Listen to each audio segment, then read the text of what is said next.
Good morning. First disclaimer, there is absolutely no plan that I give birth during this session. But you are in the splash zone, just so you know. No, we'll be fine, we'll be fine.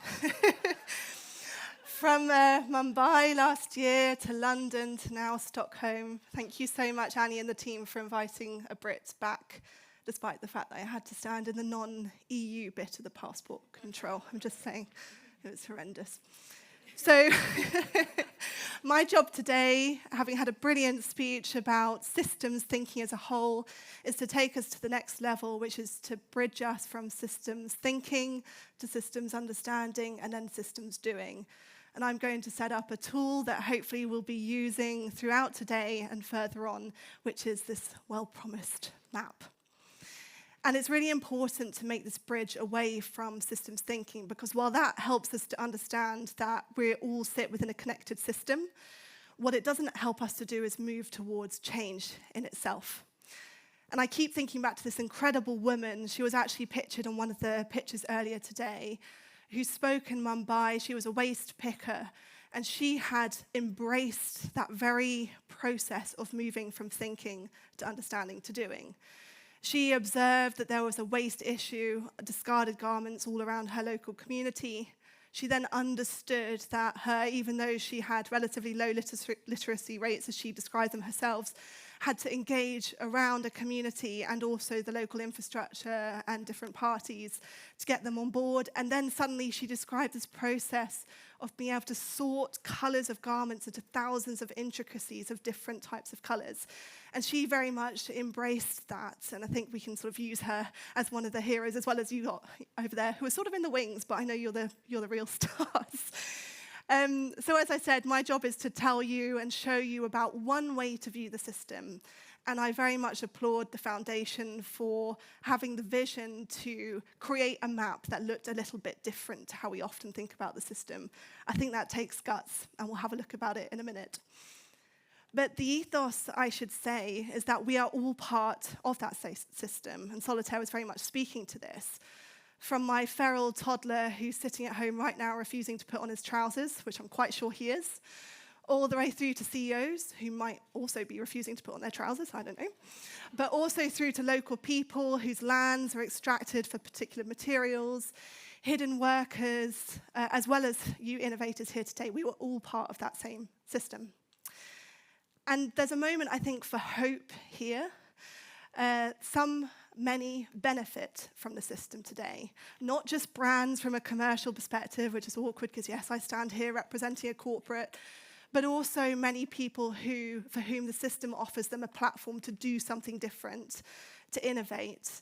Annie was giving me an example just the other day of in Bangladesh, it's an opportunity in terms of skills development and also in terms of a route out of poverty. There are many who can benefit, but I would be lying if I didn't stand here today and say there are many who are exploited.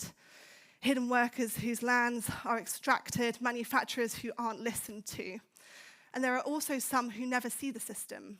Only recently really did consumption and consciousness come into it.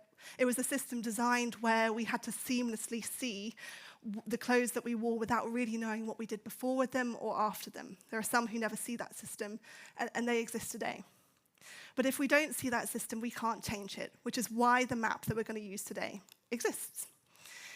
A lot of system maps look like this. I'm a creative, that terrifies me. I have no idea how to read it. It might look extremely correct. It identifies all of the perfect feeds from one person to another, but it's no use to us because sustainability is often extremely technical, extremely rational, and that terrifies us. It actually discourages creativity, collaboration, honest conversation. So I present to you a different map. This is the one that was co-created with the foundation last year. It was on a massive wall as part of Mumbai, and it comes with us here today. And I should say that this is just one way of viewing the system. You might have a very different way of seeing it, and that's okay too. In fact, it's brilliant because that's what we want you to bring today. And another thing I want to draw attention to is that it's not linear. You could draw a system that perfectly follows a value chain from the design of a garment all the way through to the production, consumption, and end of life as it was once called. But we felt, and I should name drop a brilliant designer, Isabel Camper, who really was the creative masterpiece behind this, that it needed a bit of a rebrand. What if we created a series of islands that weren't linear, but that could be broken down, re-pieced back together, moved around? It felt like a much more helpful way to view the system. And as I say, if you've got a different view, brilliant, totally okay. So what I'll do for the next few minutes is talk you through some of the layers that build up the map. It's going to be really important because I think these are going to be the consistent thread throughout the day. So here we go. There are 3 icons that you will see coming up again and again. They're the textile value chain, decarbonizing fashion, and systemic forces. And as I said, I'm a creative but also quite simple brain. So for me, it was helpful to start with the idea of a metaphor from the world around us. And I like to think about it as the earth, the air, and the sea. And if we take that earth as the starting point, this is literally the land that we're walking on. It has the textile value chain, the stages from design to consumption to end of life, or extending life, as I believe it will become later today, but also the steps within it that need to happen. So within design, how do we actually go about the process of designing a garment? So that's the first layer that will come up today, the textile value chain. The second, and again, simple brain, helps to think about the air. What are we breathing in? What are we putting into the air? Is the decarbonizing fashion layer.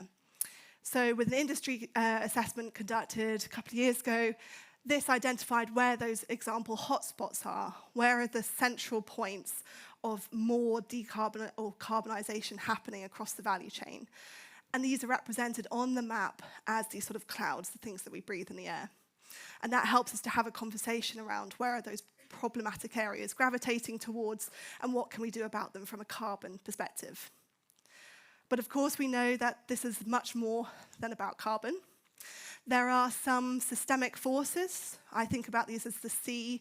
So these are the things that ripple around us. Some of them might be huge waves that are blatantly obvious as they hurtle towards us. But some might be undercurrents, and I get excited about these ones because not often, standing from a corporate, do I get to have a conversation around inequalities of power, or how overconsumption became the norm, or how profit-centeredness, particularly awkward as a person from Accenture, is problematic in terms of how we design the system.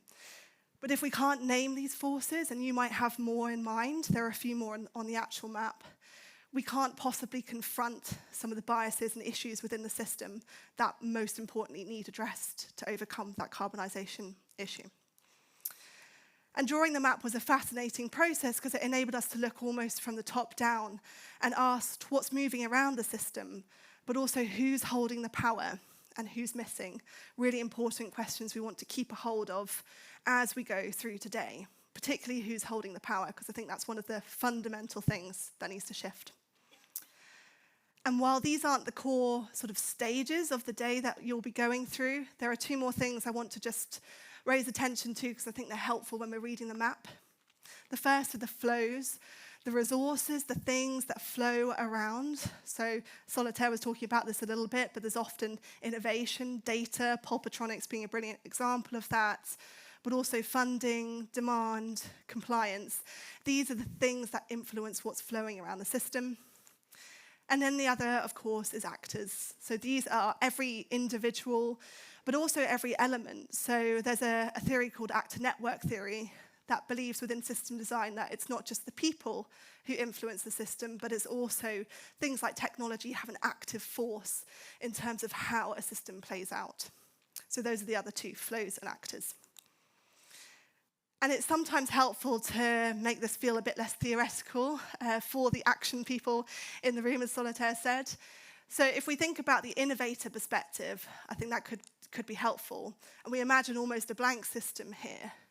So this helps us to look at how innovators might use the system today.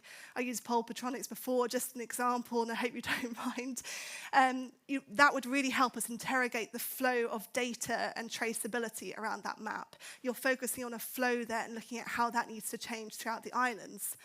But if we take another example, like Loom, for example, we're looking at that might be bringing the design island, the end-of-life island, consumption island much closer together. It's a redrawing of how those different islands work. but also having a quick conversation with some of these innovators beforehand, it also gives the innovators, I hope, a platform to talk about what you want to change. I've heard about different funding options. I've heard about more collaboration and support. I've heard about more interrelationship between the compliance regulations that are enforced on us, particularly from a brand downwards perspective rather than manufacturing. So hopefully it's just an opportunity not only for the innovators to write their map as they need the world to be, but also to surface some of those challenges. So I also end with a question, an invitation, I guess, which is, what would you like to see on the map? How would you like it to change? Because now, fundamentally, it's over to you. So thank you very much.